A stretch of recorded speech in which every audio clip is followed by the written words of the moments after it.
What's wrong with Alexander Ovechkin and the Washington Capitals? They're off to a slow start. Some other teams are off to quick starts. Are they sustainable? We have our women's hockey spotlight and a lot more all coming up on today's Locked On NHL podcast. You're Locked On NHL, your daily podcast on the National Hockey League. Part of the Locked On Podcast Network, your team every day.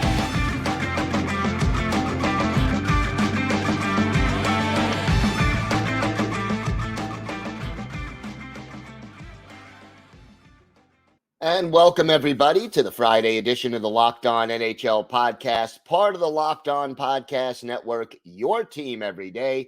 I want to thank everyone who makes Locked On NHL your first listen every day. Don't forget to subscribe on YouTube or wherever you get your podcasts so you can get new episodes as soon as they drop. And now you can find us on SiriusXM, on the SXM app. Just do a search for Locked On NHL. Happy Friday, Rachel. Happy Friday. Man, the NHL is weird. Why stop now? I mean, I know. Been that way for a long time, but it's fun. And we are enjoying this early season. A lot of little strange things going on, but maybe one of the strangest for a lot of us, Alexander Ovechkin, 2 games in a row without a shot on goal, let alone that fact that he hasn't scored a goal yet this season, and the Washington Capitals are struggling along with him. How concerned are you about a 38-year-old Ovi getting back on track? Yeah, it is. I don't know if it's like something to worry about for him personally, but I think the team struggling overall is the bigger problem here. And if they're not going to get those extra goals from Ovi, it's like, does that house of cards behind him kind of crumble a little bit? It's not like huge panic time because it is early goings again. And that's why I say the NHL is weird, because like early season results and standings are always kind of a mess relative to how things kind of regress and level out for the rest of the season. They're 1-2, but I think that they are just not as strong a team as they have been in the past, especially defensively, and they're slower than they used to be. So it just kind of adds to the pile of things that are maybe a question mark there when Ovi doesn't put the puck in the net. Yeah, and yes, they've only played 3 games, so yeah, small sample size, and we know that very well, is going to change over the course of the year. But 4 goals scored as a team in 3 games, and then a -8 goal differential. When you consider they won one of those 3 games, those underlying numbers are a little frightening. And 2 of those 3 games were at home. Right. And they're just not getting the shots on net at all, like across the board. It's a team-wide problem. They're allowing a ton of shots, which of course is, law of averages says that some of those are going to go in. And, they have about 22 shots a game so far themselves. And that's just not going to cut it. And so if Alex Ovechkin is a 0 in that column, that's kind of where we're going. And I think that, they will right this ship. I don't have any question there, but will they right it enough and be able to sustain any offensive pressure? I don't know that this is a playoff caliber team at all.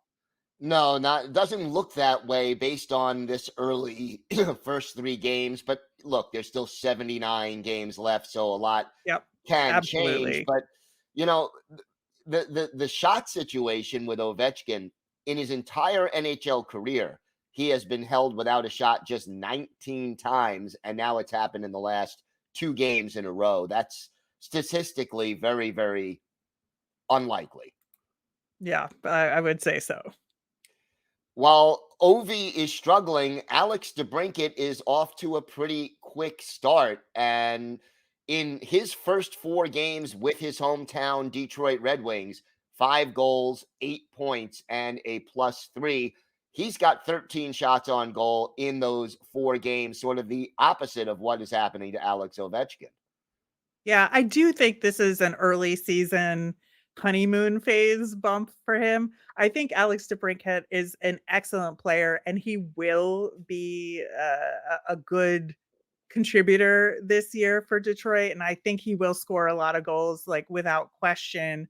I just do think in this early goings, it's like this little bit of almost like a runner's high of like playing for the hometown team and, the excitement and early season when defense is less structured across the league and, systems are being scouted out and all of that. So I do feel like it'll come back down to earth a little bit for sure, but it's fun to watch now, that's for sure. He's got that adrenaline rush, he's Yeah. home, he's Yeah. excited. I'm sure he's ordering a lot of tickets for friends and family, but yeah, he's got the adrenaline rush. And look, Detroit's off to a 3-1 start. They have a +8 goal differential. So clearly the Red Wings feeding off of Alex DeBrincat's hot start, which is good for them. It is going to be an interesting playoff race this year, I think, in both conferences. But, here we are. We still have a handful of undefeated teams, even though most teams have played only 3 or 4 games. One little surprise, I don't think a lot of people expected the Bruins would be undefeated. A lot of people say, oh, yeah, Boston, they're going to fall off this year. Okay, 3 games, I understand, but 3-0.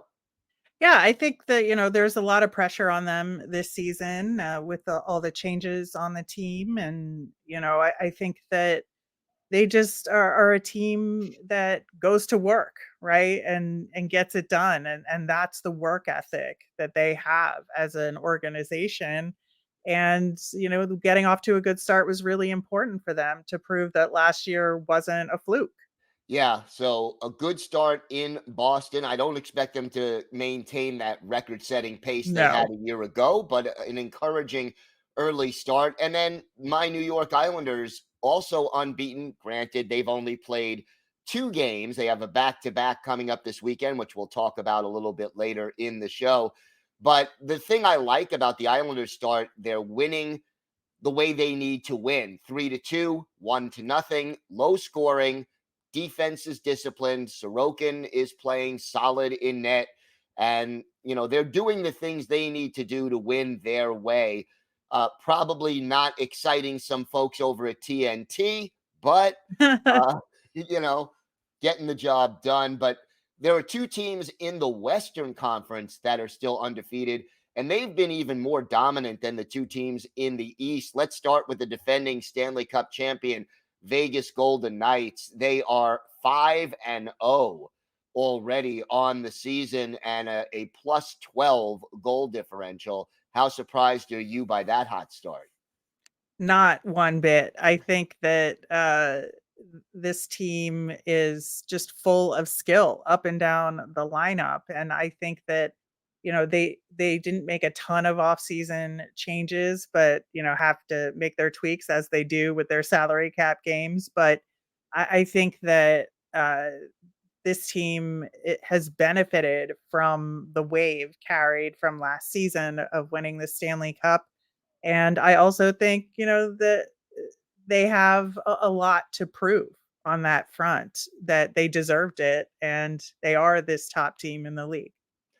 Yeah, and so far they look like a team on a mission. The other unbeaten team out west, the Colorado Avalanche, they're off to a 4-0 start with a +11 goal differential, and 3 of those 4 wins have come on the road. And, the Avs still missing Landeskog, and yet they are humming early in this season. Yeah, I think, it's kind of a yin and yang with the Vegas Golden Knights because there was a lot of expectations on Colorado that did not come to pass last season. And I think they want to get back in the Stanley Cup conversation this year. And racking up points early, again, when things around the league are in flux is a really important thing to do so that when the season settles in and things are a little bit harder and injuries creep in, you already have those banked points early when, everybody else is healthy, or as many people are as healthy as possible, right? And I think this is going to really benefit them in the long run. I agree. And look, from a team perspective, it's always better to have other teams chasing you than you having to chase the other teams later on in the season. Interesting little fun fact about some of the draft picks in this year's draft, Rachel. Why don't you tell us about that? Oh, yeah, I just thought it was fun that we have Connor Bedard and Leo Carlsson and Adam Fantilli all playing in the league this season. The top 3 picks from this past year's draft, which is really cool in and of itself. But they all got points in their first game out, with Leo Carlsson getting points in his first game for the Ducks. Yeah, so the kids are all right so far in the NHL, and that's always a good sign. Well, we have got a lot more to discuss on today's show. Erica L. Ayala will be here with our women's hockey spotlight coming up next. And there's a lot of NHL game action this weekend. 30 of the 32 teams on the schedule for Saturday. So we'll talk about that and a lot more coming up on this episode of the Locked On NHL podcast. Today's episode is brought to you by Jase Medical. There's a lot of uncertainty in the world today, so it's important to be prepared. There's unrest in the Middle East, fires in Hawaii, hurricanes and tornadoes in Florida, earthquakes and more, and these can lead to supply chain shortages for medications or the inability to get medications in a timely manner. So, Jase Medical is a personalized emergency medication kit that contains 5 essential antibiotics that treat the most common and deadly bacterial infections. And now you can customize your Jase case and add additional life-saving medications based on your unique needs. And amazingly enough, you can now get gift cards, buy a gift card for your family or your loved ones so they can get a Jase case of their own. Go to jasemedical.com, enter code LOCKEDON at checkout. You'll get a $20 discount on your order. That's promo code Locked On at jasemedical.com. And today's episode is also brought to you by Bird Dogs. Bird Dogs make you look good. Their stretch khaki shorts are designed to fit slimmer through the thigh and leg to give you that truly sculpted look. Bird Dog shorts do the same exact thing as Lululemon, but they fit way better. They fit better than regular shorts that are made of a stiff, restricting cotton. Bird Dogs fix this issue by inventing cloud knit fabric that looks just like khaki but stretches, so you get a way slimmer fit without having to sacrifice movement. And Bird Dogs uses anti-stink, sweat-wicking fabric that keeps you cool and dry all day long. Just go to birddogs.com/LockedOnNHL or enter promo code LockedOnNHL at checkout. You'll get a free Bird Dogs water bottle with your order. That's birddogs.com/LockedOnNHL for a free water bottle at checkout. You won't want to take your Bird Dogs off. We promise you.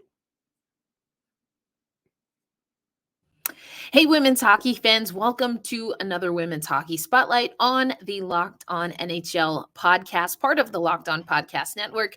Erica L. Ayala here, and I want to let you know that we have reports of where all of the PWHL teams will play. There had been reports that the Minnesota team was going to play at XL Energy Center in St. Paul, Minnesota, which of course is where the Minnesota Wild play. So we're going to head over to Alex Azzi, who writes for The Messenger, and The Messenger, between Alex and Dan Lauletta's reporting, has confirmed that the Minnesota team will indeed play at the XL Center. They will have their practice facility at Tria Rink, which is in St. Paul. That's where the Minnesota Whitecaps, when they were in the NWHL/PHF, that's where they played their home games for a few seasons before moving elsewhere outside of the Twin Cities. The Toronto team in the PWHL set to play at the Mattamy Athletic Center. That is where the PHF held their most recent and what turned out to be their last all-star showcase. There were also conversations from the last I heard that the PHF was looking to move there. Toronto Metropolitan plays their games there. They will have their main practice facility, according to the Messenger, at Ford Performance Center, also located in Toronto. In Ottawa, the PWHL Ottawa team will play at TD Place. That will also be their practice facility. The Montreal team will also play and practice at the same facility, Center 2102. That's been a place that is really a facility built and supposed to be for high performance hockey, particularly women's hockey in the area. In Boston, they will actually play at the Zongas Center. Now, that also has roots to the NWHL. The second ever NWHL Isabel Cup final was held at the Zongas Center. That's in Lowell, Massachusetts, and they will play or practice, at the Boston Sports Institute, which is in Wellesley. So here is where you start to see a little bit of a separation from the direct the direct market. So Boston and a little bit different than the greater Massachusetts area. And then that goes for the PWHL New York team. Now, as a New Yorker who gets really fired up about allegedly having two NFL teams that play in New Jersey called New York, this one really throws me for a loop. The PWHL New York is how the team has been marketed, but they are going to play at Total Mortgage Arena in Bridgeport, Connecticut. That's an entire different state, just like, again, the New York Jets play in New York, air quotes. They are said to be practicing at the Chelsea Piers facility in Stamford, Connecticut. So that's what we're hearing. The Messenger also talking about some of the neutral site games that we were promised and seem to be a part of the model. This seems to be carrying over from the PWHPA kind of barnstorming model. We also saw the NWHL and the PHF do neutral site games. Some of the neutral site games that have been suggested and that the Messenger also is talking about include the Scotiabank Arena in the Toronto area, as well as the New York or Connecticut team playing in Long Island at UBS Arena, which of course is where the Islanders play. I, for one, am thinking and definitely rooting for, as your host of Locked On Kraken, for the PWHL and the NHL to work out some kind of showcase model where the PWHL, right around the time that they are set to drop the puck, they're still saying January 2024. I'd love to see them participate in some way in the Winter Classic, which will be at T-Mobile Park. Of course, the Seattle Kraken will host the Vegas Golden Knights for the Winter Classic. In other women's hockey news, we also got an update on the 2023-2024 rivalry series. We're going to get 7 games split between the United States and Canada. And on that roster, in particular, I want to talk about the roster for the United States because Layla Edwards is set to become the first Black player to play for the women's senior program. Now, we've seen Layla Edwards. We've talked about her on the Women's Hockey Spotlight when it came to U18s. And, now we're going to see Layla Edwards and the U.S. compete against Canada. So the 2023-24 rivalry series will take place at multiple locations in the United States and Canada. They're going to start on Wednesday, November 8th, 2023. That's going to be at Mullet Arena. That was where the Premier Hockey Federation hosted its final PHF Isabel Cup final, where it was the Toronto Six won the first franchise championship and also what would be the last PWHL, what would be the last PHF championship in league history. Then the series will head to Crypto.com Arena in LA. That, of course, is where the Kings play, where the LA Sparks and the WNBA play. Then they will go to Kitchener Memorial Auditorium in Ontario, Progressive Auto Sales Arena, also in Ontario. They're going to play at Saskatell Center in Saskatoon, Saskatchewan. They're also going to play at the Brent Center in Regina, Saskatchewan, before closing it all out on February 11th at the Excel Center in St. Paul, Minnesota, the home of the new PWHL Minnesota team, and of course, the Minnesota Wild. I think what's also exciting, again, is that Layla Edwards set to make some history. She will be the first Black woman to play for the United States on the senior national team. She has made that rivalry series roster. What that means when it comes to world championships and even beyond for the 2026 Olympics, we'll have to see. Just as a note, don't forget that Sarah Nurse became the first Black woman to play for Canada in the most recent Olympics, and she won a gold medal with that team.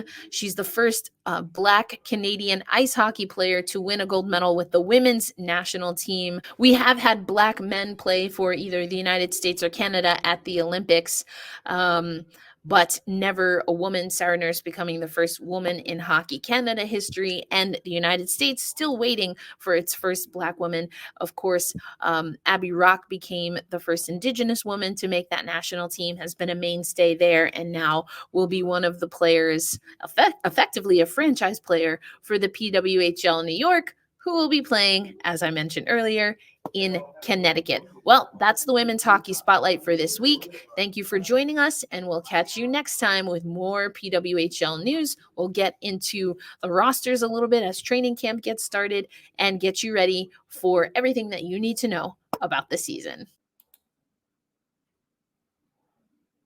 You know that feeling when your favorite NHL player scores a hat trick? If you want to get that feeling and win 100 times your money, play daily fantasy hockey on the Sleeper app.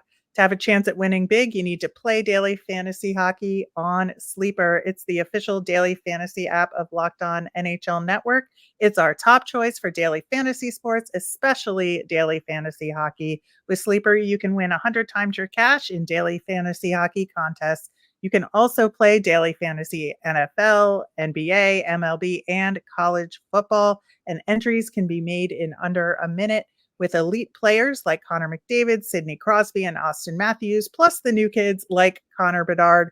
All you need to do is make more or less picks on stats for these stars. You choose from stats like goals, assists, saves, plus, minus, and more.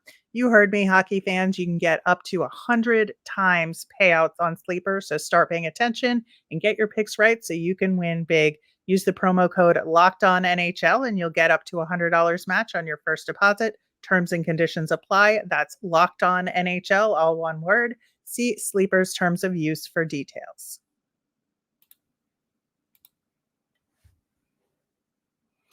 All right, Rachel, busy weekend ahead in the NHL, and as is typical during the NFL season, we've got light Friday, light Sunday, and only two teams that are not playing on Saturday. 15 games on tap. But, you know, even if there's not a lot of games, there is some interesting games tonight. We have the Flames in Columbus and the Devils visiting the Islanders. Yeah, I love both of these games because Calgary at Columbus, of course, that's Johnny Hockey playing against his former team. So there's always a lot of drama there. And, Columbus is a team that has been expected to make a step forward this season. Calgary is a team that has been expected to rebound from a supposed anomaly of last season. And so these two teams coming together just on their own, I think is really interesting. But you add the Gaudreau layer to it, it makes it more fun. And then Devils at Islanders, two teams that play a particular brand of hockey, shall we say, that will make it probably both maddening and exciting at the same time, right, Gil? Yeah, take the under, right? I mean, yeah. We don't offer official betting advice, but take the under. So, yeah, I think this will probably be a low-scoring game. But from an Islanders perspective, certainly a test. The first playoff team from a year ago that they're facing this year, and the first of a back-to-back for the Isles. So, kind of a game that'll give us a better idea as to where the Islanders are really at this season. And then Saturday, 15 games on the schedule, only two matinees, including Detroit and Ottawa, two teams that, they're both sort of missed the playoffs last year, young, on the upswing, but which one will get the early edge? Yeah, I think that will be really fun to see. And, like you said, both teams with some early success so far, and unstoppable force, immovable object. Fans will appreciate that one for sure. And I'm looking forward to it. Also looking forward to the Ducks at Arizona with, some great young players on both teams. Of course, we mentioned Leo Carlson getting his first, and Logan Cooley in Arizona. I think just to watch some of maybe the future superstars will make that game intriguing. Yeah, I liked what I saw from Cooley when Arizona played the Islanders, and I think he's got a lot of potential. So, yeah, a lot of exciting young players to watch, and the Coyotes are not off to a bad start, winning 2 of their first 4. Does Alexander Ovechkin get right in Montreal against the Habs on Saturday? That will be an interesting game to keep an eye on. Absolutely. I'm also intrigued by Toronto at Tampa Bay, of course, with Stamkos getting hurt.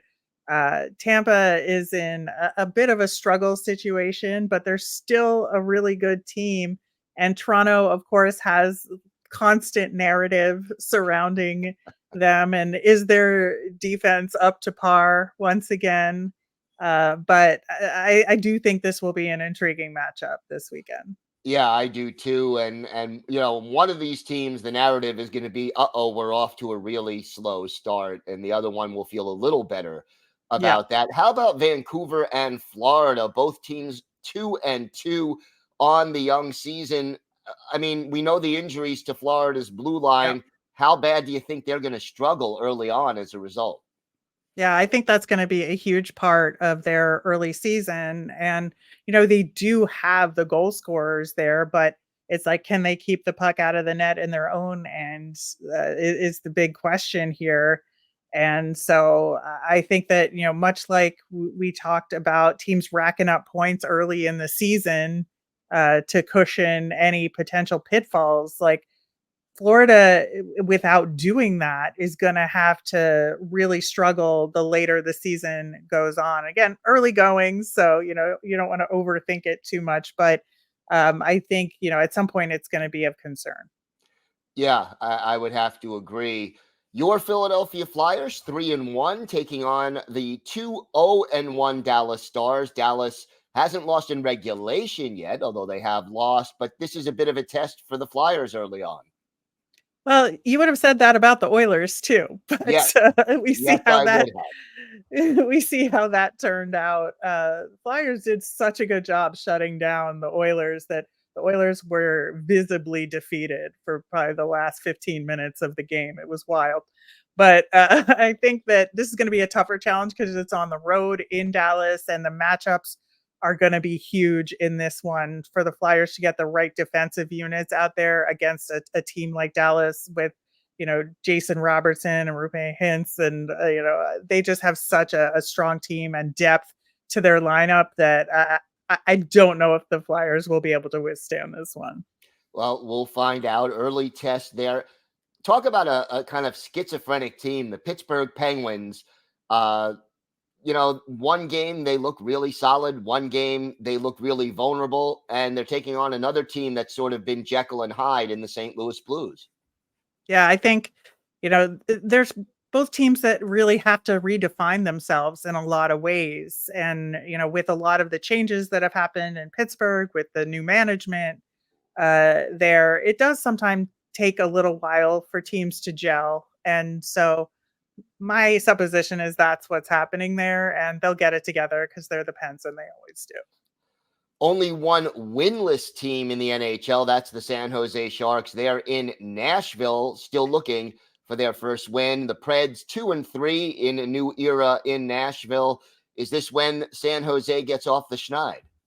I mean, I think it could be. Nashville has been very up and down, and if they just catch it right, I think that San Jose could eke out a win here. We shall see. Carolina and Colorado. I think this is an intriguing Eastern Conference versus Western Conference matchup. can Carolina's defense give Colorado its first defeat of the season?